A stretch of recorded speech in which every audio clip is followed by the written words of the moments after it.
Gannavaram NDA కూటమి assembly అభ్యర్థిగా Yarlagadda Venkatrao nomination వేశారు.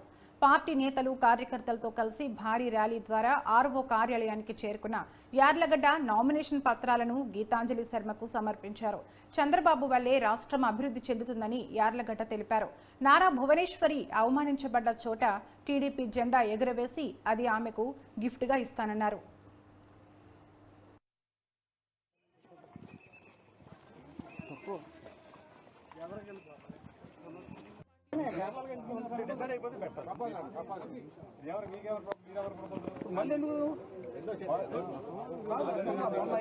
రమేష్ గారిని బీజేపీ అని తీసుకోండి.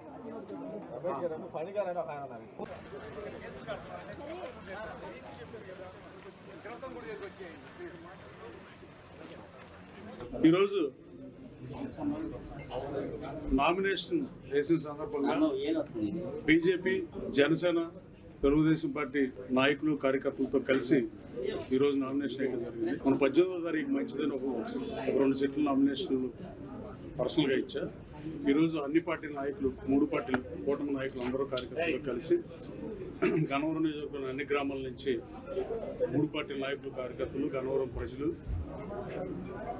వైసీపీ నుంచి తెలుగుదేశంలోకి వచ్చినాడు, అలాగే కొంతమంది వైసీపీ శ్రేణులు కూడా ఈరోజు నామినేషన్ కార్యక్రమంలో పాల్గొన్న పరిస్థితి మీరు చూశారు. మండు టెండన్ సైతం లెక్క చేయకుండా ఇప్పుడు వరకు గన్నవరం సెంటర్లో నా ర్యాలీ లేట్ అయినా ఇప్పుడు వరకు వేచి ఉన్న ప్రతి ఏ పార్టీ అయినా, జనసేన అయినా, తెలుగుదేశం పార్టీ అయినా, బీజేపీ అయినా, న్యూట్రల్ ప్రజలు అయినా, ఎవరైనా వేచి ఉన్న ప్రతి సోదరుడికి, సోదరిమణికి నా హృదయపూర్వక నమస్కారాలు తెలియజేస్తున్నాను.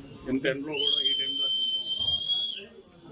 ఎండ వేడి ఎంత బాధిస్తున్నప్పటికీ వాళ్ళు చూపించిన ఆదరణ మనకి ఈ జన్మంతా గుర్తుపెట్టుకుంటారు.